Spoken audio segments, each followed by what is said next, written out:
వాక్య జ్ఞానం కొరకు బైబిల్ స్టడీలో 12 వచనాలు గత వారంలో మనం ధ్యానం చేశాం. ఈ వారంలో అనగా ఏదైనా 13 నుంచి 20 వచనాలుగా దేవుని వాక్యాన్ని మనం చదువుకొని ధ్యానం చేస్తాం. చదువుదాం. 13 నుంచి 20 వచనాలు దేవుని వాక్యం. వారు దేవుని వలన పుట్టిన వారే కానీ రక్తము వలనైనను శరీరేచ్ఛ వలనైనను మనస్సేచ్ఛ వలనైనను పుట్టిన వారు కాదు. ఆ వాక్యము శరీరధారి కృపా సత్య సంపన్నుడిగా మన మధ్య నివసించను. తండ్రి వలన కలిగిన అద్వితీయ కుమారుని మహిమ వలె మనము ఆయన మహిమను కలిగి ఉంటుంది. యోహాను ఆయన గురించి సాక్ష్యం ఇచ్చు, నా వెనుక వచ్చేవాడు నాకంటే ప్రముఖుడు కనుక ఆయన కంటే ముందటి వాడు ఆయనయు, నేను చెప్పిన వాడు ఈయనే అని పెరిగెత్తి చెప్పాను. 16 ఆయన పరిపూర్ణతలో నుండి మనందరము కృప వెంబడి కృపను పొందితిని. ధర్మశాస్త్రము మోషే ద్వారా అనుగ్రహింపబడిన కృపయు సత్యమును యేసుక్రీస్తు ద్వారా కలిగెను. 18 ఎవడును ఎప్పుడైనను దేవుని చూడలేదు. తండ్రి నున్న అద్వితీయ కుమారుడే ఆయనను బయలుపరచను. నేనెవడమని అడుగుటకు యూదులు యెరూషలేము నుండి యాజకులను లేవీయులను యోహాను ఎదుటకు పంపినప్పుడు అతడు ఇచ్చిన సాక్ష్యం ఇదే. అతడు ఎరుగననక ఒప్పుకొనెను, క్రీస్తులు కాదని ఒప్పుకొనెను. ప్రభు ఈ మాట మన కొరకు దీవించుగాక. దేవుని మాటల కొరకు చిన్న ప్రార్థన చేస్తాం. దేవాలయ వందనాలు. వాక్యమైన దేవుడిగా మా మధ్య వసించి మాకు మాట్లాడండి. వాక్యపు వెలుగులో లేఖన సత్యాన్ని మేము గ్రహించినట్టు మా కన్నులను వెలిగించు. పరిశుద్ధాత్మ దేవ, ఆయన తండ్రి మీ స్వాధీనంలోనే ఆయన ప్రత్యేకంగా ఈ యొక్క ధ్యానం అంతా జరిగినట్టు చూడండి. అమరావతి ఈశ్వర నామంలో ప్రార్థన చేసేటట్టు ప్రాంతం సరే. మంచిది. యోహాను సువార్త మనం చదువుతున్నాం, ధ్యానం చేస్తున్నాం. మరి 12 వచనాల వరకు మనం గత వారంలో ధ్యానించాం. 13 నుంచి దేవుని వాక్యాన్ని మనం చదివాం. 20 వచనం వరకు కూడా. ఈ 20 వచనాల వరకు అనగా 13 నుంచి 20 వచనాలు సుమారు 8 వచనాలు. 5 సంగతులను ప్రత్యేకంగా మనం ఆలోచన చేయాలి. అందులో మొదటిగా 13వ వచనంలో దేవుని పిల్లలుగా మనం జన్మించాలి. 13వ వచనంలో ఒక మాట ఏంటంటే దేవుని వలన పుట్టిన వారే కానీ, అంటే దేవుని వలన పుట్టడం అనేటువంటిది ఎంతో ఆవశ్యకమైన సత్యాన్ని మనం తెలుసుకోవాలి, కలగాలి. అది ఎదుగుతున్నప్పుడు మనం గ్రహించేటువంటి సంగతులు ఏంటంటే 13వ వచనంలో రాబడింది, రక్తము వలనైనను శరీరేచ్ఛ వలనైనను మనస్సేచ్ఛ వలనైనను పుట్టిన వారు కాదు, దేవుని మూలంగా పుట్టినవారు. కాబట్టి ప్రతి ఒక్కరూ దేవుని పిల్లలుగా జన్మించాలి. తల్లి గర్భంలో నుండి జన్మించిన జన్మ అనుభవం జీవితము మనకు ఉండింది. అయితే అందులో మరి తల్లిదండ్రుల రక్తం ద్వారా జన్మించాం. బైబిల్ చెప్తుంది శరీరేచ్ఛల మూలంగా జన్మించాం, మనుష్యేచ్ఛలు అనగా శరీర కోరికలతో జన్మించాం. మనుష్యేచ్ఛలు అంటే మానవ ఇచ్చలు, కోరికలు, అవి మనసులో నుండి ఉత్పన్నమయ్యేటువంటి వాటి ద్వారా జన్మించాం. అయితే వాస్తవంగా జన్మించవలసింది ఎలాగూ అని బైబిల్ చెప్తుందంటే దేవుని మూలంగా మనం జన్మించాం, దేవుని పిల్లలుగా జన్మించాం. ఇప్పుడు దాకా మనము ఎట్లా గుర్తించుకుంటున్నాం, ఫలానా వాళ్ళ పిల్లలు తండ్రులు ఉన్నారు, ఫలానా వారి యొక్క వారసులు అని పిలిపించబడుతున్నాం. అయితే బైబిల్ ఏం చెప్తుందంటే మనము దేవుని వలన పుట్టిన వారే కానీ మనము ఎలా పుట్టవలసిన వారం అంటే దేవుని వలన పుట్టవలసిన వారమే ఉన్నాం అనే సత్యాన్ని మనం గ్రహించాలి. ఇది చాలా ప్రాముఖ్యమైన విషయం. దాన్ని ఏమంటామంటే కొత్త జన్మ అనుభవం అంటాం. ఇప్పుడు జన్మించాము తల్లి గర్భంలో నుంచి, స్త్రీ పురుషుడు లేక తల్లి తండ్రి వారి మూలంగా జన్మించిన జన్మ ఇప్పుడు అనుభవిస్తున్నాం, ఇప్పుడు మనం కలిగి ఉన్నాం. అయితే ఇది దేవుడికి చేరేటట్టు, అలాగే దేవుని సమీపించినట్టు సరిపోయేది కాదు, లేక పరలోక రాజ్య ప్రవేశించినట్టు సరిపోయేది కాదని మనం గ్రహించాలి. ఎందుకంటే వాక్యం ఏం చెప్తుంది?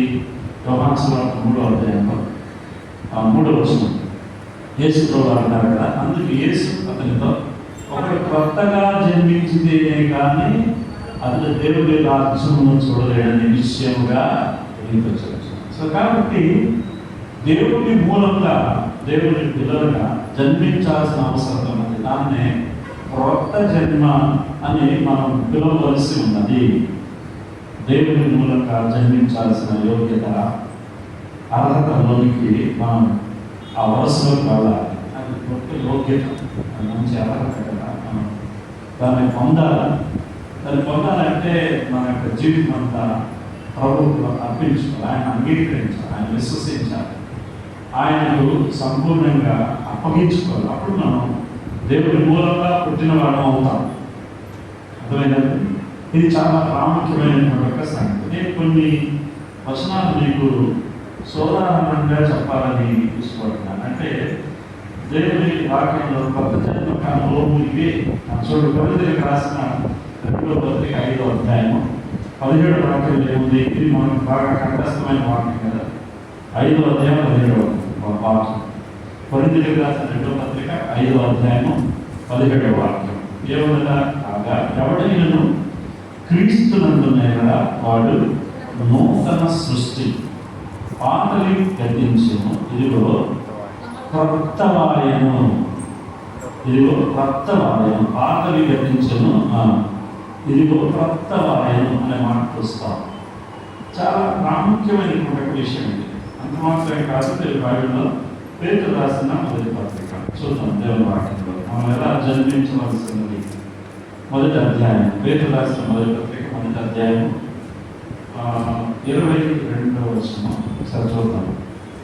మొదటి అధ్యాయము 22వ వచనం. మీరు క్షయబీజం నుండి కాక, క్షయబీజం అంటే ఏంటంటే తల్లిదండ్రుల మూలంగా జన్మించిన జన్మ లేక పుట్టిన పుట్టుక క్షయమైపోయేది, నశించిపోయేది, పాడైపోయేది. అది కొంతకాలానికి కనుమరుగయ్యేదనే అర్థం. క్షయమైపోయేదంటే దాని అర్థం అదే. అందుకే వాక్యంలో ఈ స్పష్టత రాయబడింది. అక్కడ ఈ గుర్తింపు కలిగిన మాటలు మన కోసం రాయబడ్డాయి. ప్రియసోదరులు ఆలోచించండి. మీరు క్షయబీజము నుండి కాక శాశ్వతమైన జీవం గల దేవుని వాక్యం మూలంగా తరలింది అక్షయ బీజము నుండి పుట్టిన వారు కనుక. ఎట్లా పుట్టామంట? అక్షయ బీజము అంటే ఏంటి చెప్పండి? గింజ అని చెప్పవచ్చు. మొదలైన గింజ. క్షయబీజం అంటే తల్లిదండ్రులు, మానవుల ద్వారా పుట్టినటువంటి ఒక బీజము పాడైపోయేది, నశించిపోయేది. అది తాత్కాలికం, దానికి నిడివి ఉంది, దానికి కొంత సమయం ఉంది. కానీ మనం గుర్తించాల్సిన అవసరం ఏంటంటే అక్షయమైన బీజము అనగా దేవుని వాక్యం అనేటువంటి చూడండి, బీజం ద్వారా శాశ్వతమైన జీవం గల దేవుని వాక్యం వల్ల మనం పుడితే మాత్రం మనం సదా దేవునితో ఉండేటువంటి దేవుని పెరుగుదలగా పరిగణించబడతాం.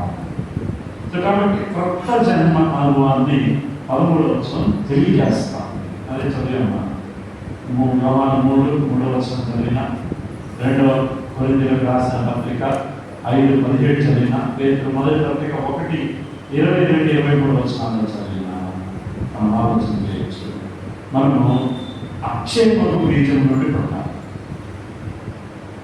క్షణికాలము, కొంతకాలం నుండి నశించిపోవటానికి లేక పాడైపోవటానికి, చదలు బట్టి, పురుగు బట్టి, లేకపోతే మరి పనికిరానిటువంటి పరిస్థితుల్లో పెరగడానికి దేవుడు మనం చేసుకోవాలి.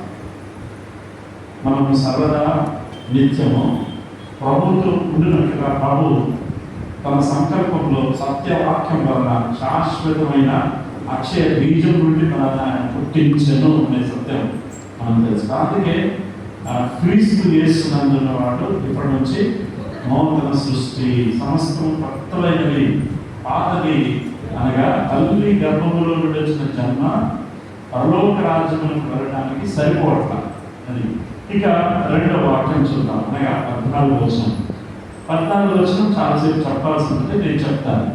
బహుశా నేను మనం చదువుకునే వచనాలు అన్నీ చెప్పడానికి కుదరదు కనుక సాధ్యమైనంత వరకు మనకు అవసరమైన మనకు ఉపయోగమైనటువంటి మాటలు తప్పకుండా మనం ధ్యానం చేసేటప్పుడు మీరు శ్రద్ధ పెట్టి వెళ్ళండి. ఇది చాలా ప్రాముఖ్యమైన విషయాలనే మీకు నేను తెలియజేస్తున్నాను. 14వ వచనంలో ఆ వాక్యము శరీరధారి అయి కృపా సత్య సంపూర్ణుడుగా మన మధ్య నివసించెను. తండ్రి వలన కలిగిన అద్వితీయ కుమారుని మనం వలె మనం ఆయన మహిమను కనుగొంటుంది. ఈ వాక్యంలో రెండు సంగతులు ప్రత్యేకంగా యోహాను భక్తుడు తెలియజేస్తా ఉన్నాడు. ఒకటి, వాక్యమై ఉన్న దేవుని గురించి, అట్లాగే దేవుని మహిమై ఉన్నటువంటి యేసు క్రీస్తు వారిని గురించి తెలియజేస్తాం. రెండు విషయాలు మనం చూడవచ్చు. దేవుని మహిమ ఎట్లా అంటే మనం చదువుతున్నట్టుగా మనం ఆయన మహిమను అద్వితీయ కుమారుని, తండ్రి అయిన దేవునికి అద్వితీయ కుమారుని రూపంలో ఆయన మహిమ కనుగొంటున్నాం. మమ్మీ కదా ఇంత చూస్తున్నాను తెలియదు, కానీ మనం శ్రద్ధగా ఆలోచిస్తే రెండు బాగా అర్థాలు వచ్చింది. ఒకటి, వాక్యధారి ఏమిటి ఆయన ఈ లోకానికి వచ్చాడు, శరీరమే వాక్యం ధరించుకొని వచ్చింది. రెండవది, అద్వితీయ కుమారుని మహిమ వలె మనం ఆయనను కనబడుతుంది. అద్వితీయ కుమారుని దేవుని యొక్క మహిమను ఎట్లా మనం చూసాం, ద గ్లోరీ ఆఫ్ గాడ్, మనం ఎట్లా దాన్ని వర్ణిస్తాం, వివరిస్తాం అంటే ఇక్కడ వాక్యంలో తెలియచేయబడింది.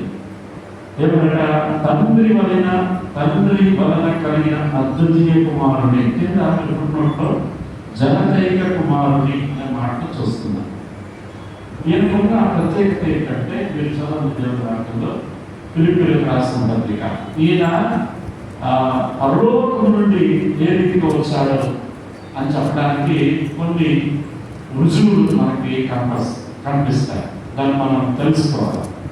అంగీకరిద్దాం, చూద్దాం, ధ్యానం చేద్దాం. 2వ అధ్యాయము ఫిలిప్పీయులకు రాసిన పత్రిక 6వ వచనం నుండి 7-8 వచనాలు మనం చదివి ధ్యానం చేయవచ్చు, లేక అక్కడ గుర్తించవచ్చు. ఎవరినట? వాక్యమైన దేవుని, కృపా సత్య సంపూర్ణుడిగా వాక్యము శరీరం దాల్చి వచ్చింది కదా. ఆయన ఎట్లా ఉన్నాడు అంటే అక్కడ చూడండి, ఆయన దేవుని స్వరూపం గలవాడైనది. దేవుని స్వరూపం గలవాడైనటువంటి ప్రభు, క్రీస్తు ప్రభు ఏం చేయమంటారట?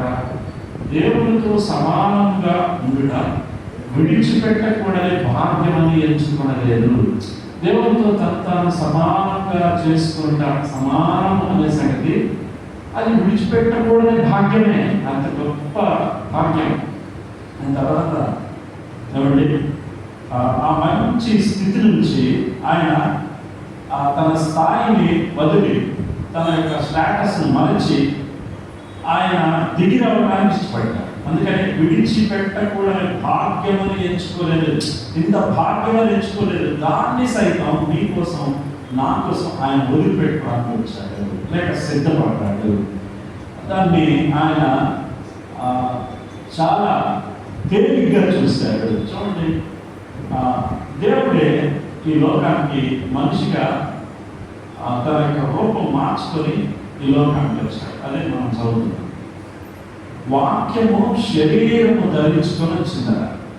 అందుకనే వాక్యంలో ఆయన దేవుని స్వరూపం కలవాడై ఉన్నాడు, దేవుని స్వరూపమే ఆయన.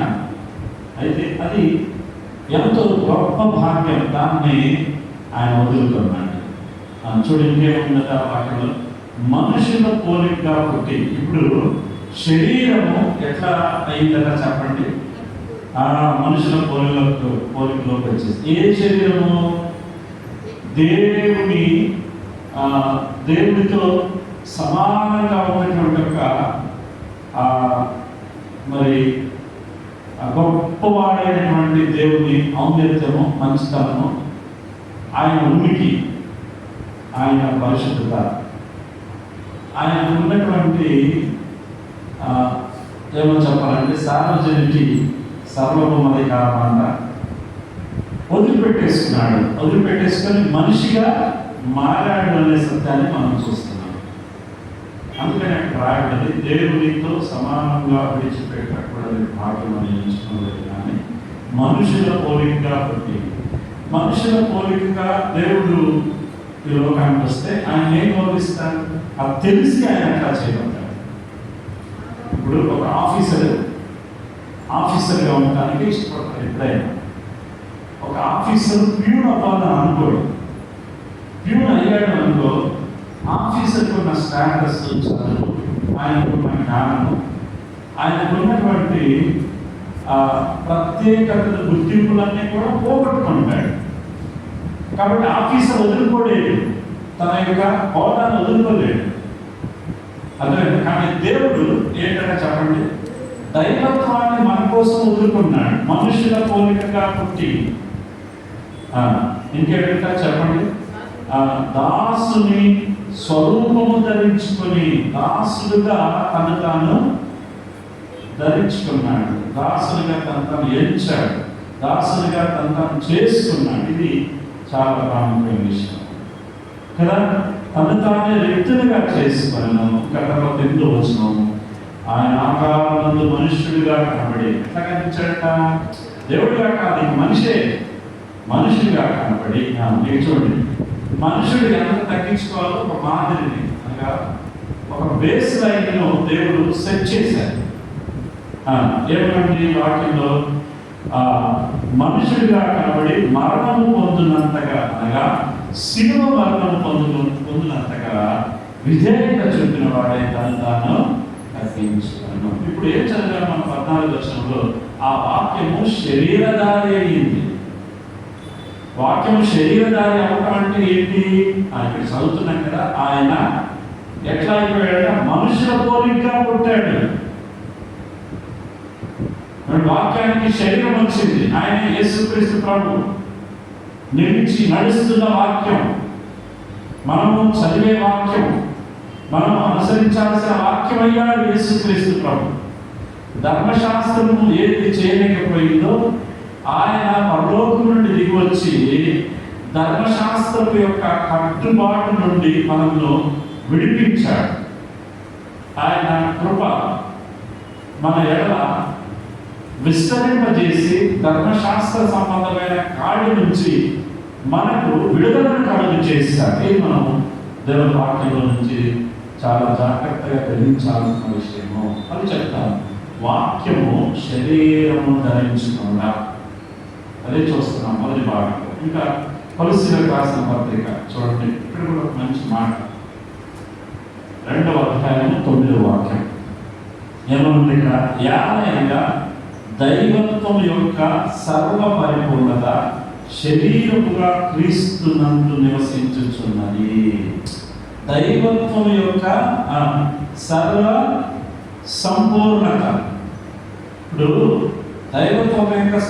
దైవత్వంలోని సంపూర్ణత అంతా, దైవత్వం అంతా కూడా ఎక్కడుందంటే చూడండి, క్రీస్తునందు నివసించుచున్నది. ఇప్పుడు యేసుక్రీస్తు వారు ఎవరట? మీరు ఆ వాక్యాన్ని చదివినప్పుడు ఏం తెలుసుకుంటారు? దైవత్వం యొక్క సర్వ పరిపూర్ణత అంటే ఏమి మిగిలింది లేదు, తక్కువైంది లేదు. సర్వ సంపూర్ణత, దైవత్వానికి సంబంధించిన అన్ని అర్హతలు, యోగ్యతలు, అన్ని రకాలైనటువంటి ఒక గుణాలు, స్వభావం క్రీస్తులో నివసిస్తున్నాయి. అందుకే ఆ వాక్యం ఏమైందంట? శరీరధారి లోకానికి వచ్చినట్టుగా దేవుని యొక్క వాక్యం గురించి మనం చదువుతున్నారు. కాబట్టి ప్రేమైనటువంటి ఈ రాత్రికాల సమయంలో మనం దేవుని వాక్య ధ్యానం చేస్తున్నాం. 2 విషయాలు 13వ వచనంలో అయితే మనం చదువుకున్నట్లుగా వారు దేవుని వలన పుట్టిన వారే కానీ ఎవరంటారా దేవుని వలన పుట్టిన వారు? ఎందరూ తమను అంగీకరించుదరో వారందరికీ, అనగా తమ నామమందు విశ్వాసం నుంచి వారందరికీ దేవుని పిల్లలకు ఆయన అధికారం అనుగ్రహించారు. ప్రభు చెప్పిన రాజాలను చెప్తున్నాను మాట్లాడడం చాలా గొప్ప సంగతులు ఈ అధ్యాయంలో నుంచి మనం నేర్చుకోబోతున్నాం. ఏమిటా? వారు దేవుని వలన పుట్టినవాడు. ఎందరైతే ఆయన అంగీకరించారో వారందరికీ దేవుని పిల్లలయ్యే అధికారం దేవుడు ఇచ్చారు. అయితే వాళ్ళు ఎట్లా పుట్టారంటే మనుష్య ఇచ్చలతో, రక్త మాంసములతో పుట్టినవాడు కాదు, శరీర ఇచ్చలతో పుట్టినవాడు కాదు. రక్తము మాంసంతోనే పుడతాము.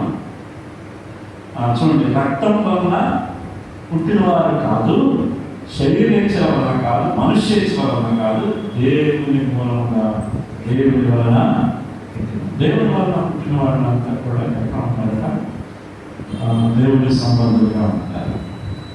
అనగా ఈజీగా అర్థం చేసుకోవడానికి వాళ్ళు పరిశుద్ధులై ఉంటారు. ఆత్మ సంబంధులుగా ఉంటారు. సో కాబట్టి ప్రియ సోదరి సోదరుగా ఈ విషయాలను మనం ధ్యానం చేసినప్పుడు వాక్యమైన దేవుని, అట్లాగే మరి నూతన జన్మ అనుభవాన్ని ఈ 2 వచనాల నుంచి మనం తెలుసుకున్నప్పుడు, అంగీకరించినప్పుడు గొప్పగా దేవుని దేవులకు ఆశీర్వాదాలకు మనం అతి ఎక్కువగా మరి పాత్రలు అవ్వడానికి, గొప్ప స్థితిలోకి మనం వెళ్ళడానికి ఈ వాక్య భాగాలు మనకి అంత దోహదపడతాయి. ఇంకా చాలా విషయాలు నేను కొన్ని మాటలు చెప్పి మీకు చాలా లోతుగా దేవుడి మాటలు గురించి ధ్యానం చేయొచ్చు. దేవుడి మాటలు మనకు దీవించి ఆశ